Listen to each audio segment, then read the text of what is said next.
त्वमेव माता च पिता त्वमेव त्वमेव बन्धोश्च सखा त्वमेव त्वमेव विद्या द्रविणं त्वमेव त्वमेव सर्वं मम देव देव। श्री राम जय जय राम। श्री राम जय जय राम। श्री राम जय जय राम। श्री राम जय जय राम। आइए थोड़ा राम कथा भगवत चर्चा हो जाए। और भगवत चर्चा में हमारी स्थिति क्या है और हमारी दृष्टि कहाँ है। देखिए, यात्रा वहाँ से प्रारंभ होती है जहाँ पर हम हैं।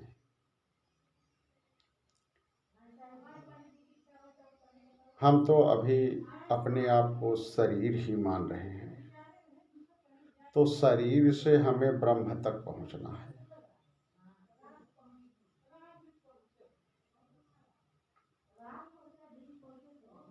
अब ऐसा नहीं हो सकता है, अपने आप को तो शरीर मान रहे हैं और ब्रह्म पर पहुंचने पहले शरीर का जो अज्ञान से अपने आप को शरीर मान रहे हैं, इसको दूर करना है ना। हम शरीर थोड़ो हैं।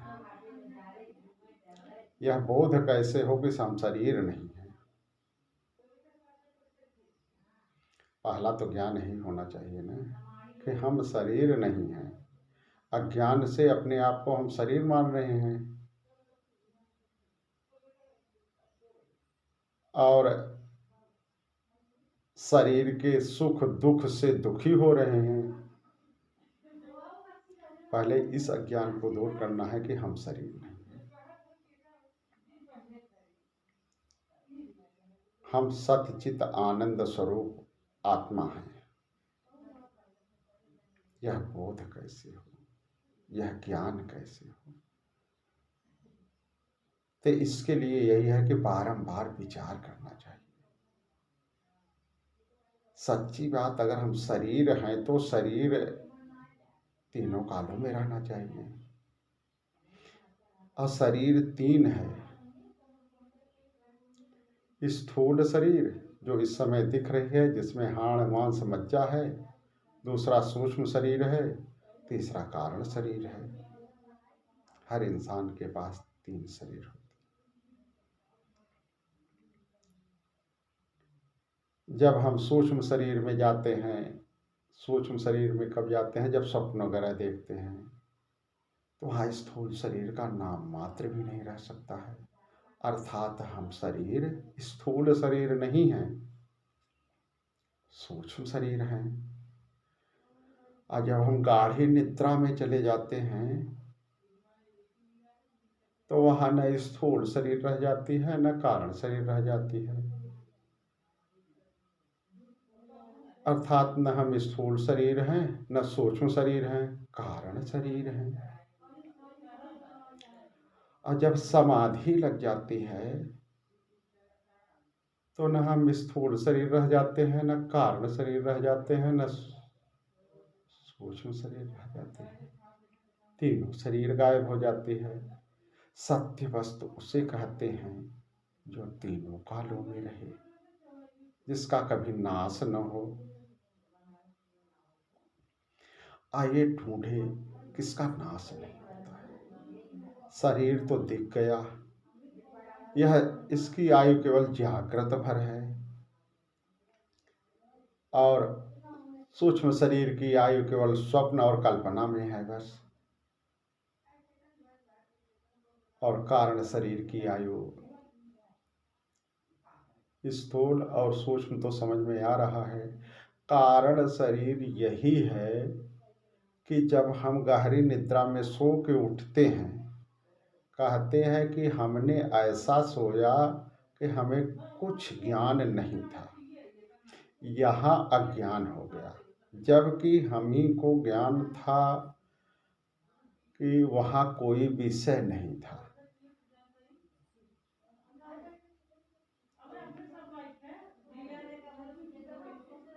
प्रमाण रूप से जैसे कोई कमरा हो, उसमें दीपक रखा हो, दीपक जल रहा है, कुर्सी मेज आदि रखे हों,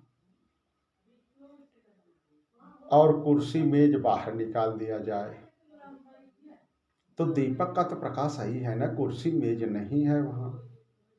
उसी प्रकार सुसुप्ति में जानने वाला तो है ही है ना, क्योंकि बिना अनुभव के स्मृति नहीं होती है। सुसुप्ति में मेरा अनुभव यही था कि मुझे कुछ नहीं पता था, अर्थात वहाँ कोई विषय नहीं था। बिना विषय के भी हम रह सकते हैं, सुसुप्ति इसके लिए प्रमाण है। और यही कारण शरीर है, और कारण शरीर से ही सूक्ष्म और स्थूल शरीर की पैदा होती है।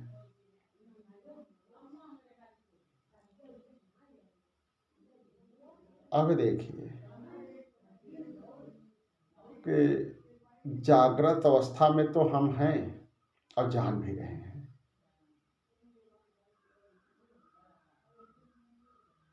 और स्वप्नावस्था में हैं और जान भी रहे हैं कि इस समय जागृत नहीं है, स्वप्न है।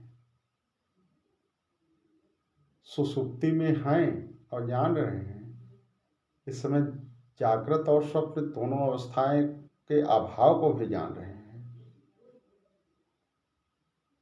और समाधि में हैं और जान रहे हैं,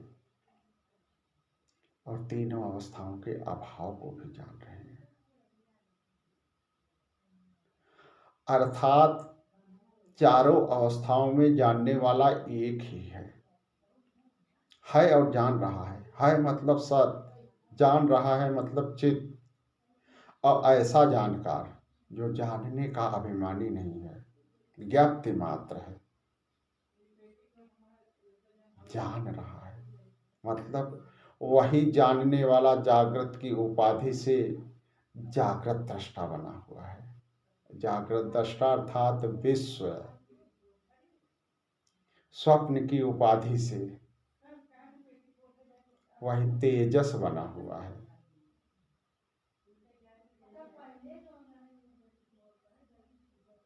और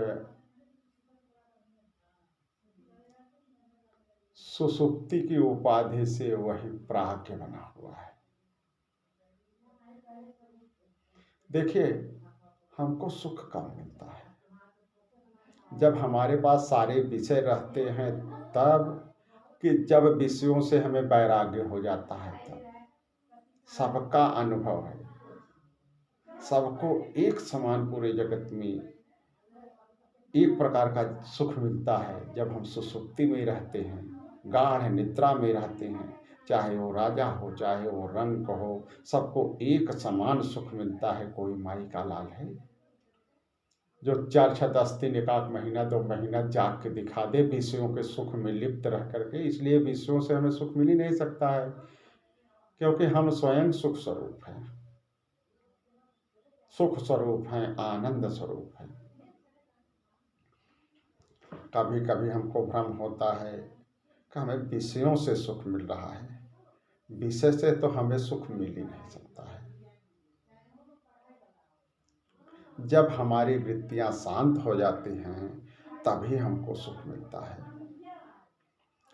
अगर विषयों से सुख मिलता तो हम 24 घंटा पैसा लेके जागते रहते। पैसे से अगर सुख मिलता, या विषयों से सुख मिलता, स्त्री से सुख मिलता, या बच्चे से सुख मिलता, 24 घंटा हम सुसुप्ति में नहीं जाते।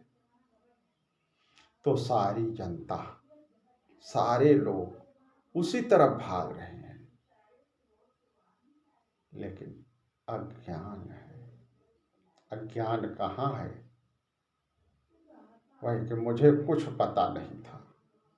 अरे हम ही तो जागृत को जानने वाले हैं, हम ही तो स्वप्न को जानने वाले हैं, हम ही सुषुप्ति को जानने वाले हैं, हम ही समाधि को भी जानने वाले हैं। और ऐसा है कि हमें अपने आप से बहुत ज़्यादा प्रियता है। ऐसा नहीं होता है कि हम कभी न रहें, हम हमेशा रहें। इसलिए जो हमारा स्वरूप है वह कभी बदलने वाला नहीं है। विषयों से वह बदलता हुआ प्रतीत हो रहा है। जागृत की उपाधि से विश्व, असमष्टि जागृत की उपाधि से यही विश्व वैशानर बना हुआ है।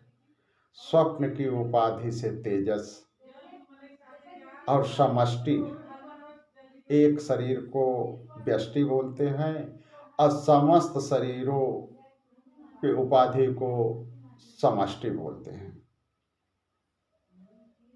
स्वप्न की उपाधि से तेजस और सभी शरीरों के स्वप्न की उपाधि से यही तेजस हिरण्यगर्भ बना हुआ है, जिसे ब्रह्मा कहते हैं। और सुषुप्ति की उपाधि से प्राग, और समस्त सुषुप्ति की उपाधि से यही प्राग की ईश्वर बना हुआ है।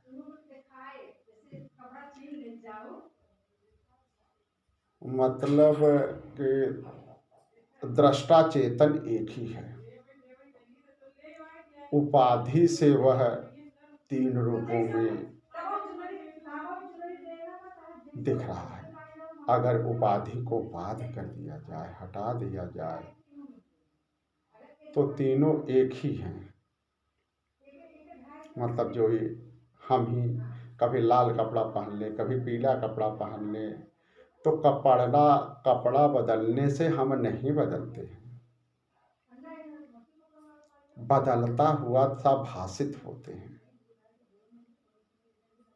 इसलिए हमारा जो स्वरूप है, आत्मा है, वह सत्य, चित्त और आनंद स्वरूप है। इसका बारंबार विचार करना चाहिए, हमेशा विचार करना चाहिए कि हम बदलने वाले हैं कि बिना बदलने वाले हैं। बदलने वाले हैं कि बदलने वाले के दृष्टा हैं, साक्षी हैं। जो जिसका दृष्टा होता है वह उससे अलग होता है। कर्ता कभी कर्म नहीं हो सकता है, कर्म कभी कर्ता नहीं हो सकता है।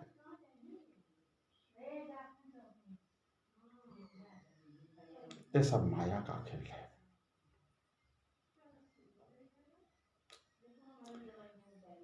माया की उपाधि से वही परम ब्रह्म परमात्मा ईश्वर बना हुआ है, और अज्ञान की उपाधि से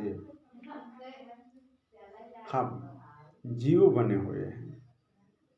अर्थात शुद्ध सतोगुण में जब ब्रह्म का प्रतिबिंब पड़ता है तो वह ईश्वर होता है। अब सत रज तम, सतोगुण रजोगुण तमोगुण, माया के तीनों गुण हैं, सतोगुण रजोगुण तमोगुण। जब तीनों गुण मिश्रित होते हैं, उसमें जब ब्रह्म का प्रतिबिंब होता है, वह जीव कहलाता है। अरे उदाहरण के तौर पे समझ लीजिए ना, एक साफ शीशा है, एक गंदा शीशा है। साफ शीशा में प्रतिबिंब जो है वह साफ दिखेगा, गंदे शीशे में वो गजला दिखेगा, गंदा दिखेगा, साफ नहीं दिखेगा। अब आगे का विचार करना। आइए थोड़ा भगवान नाम का संकीर्तन कर लें। श्री राम जय जय राम, श्री राम जय जय राम, श्री राम जय जय राम।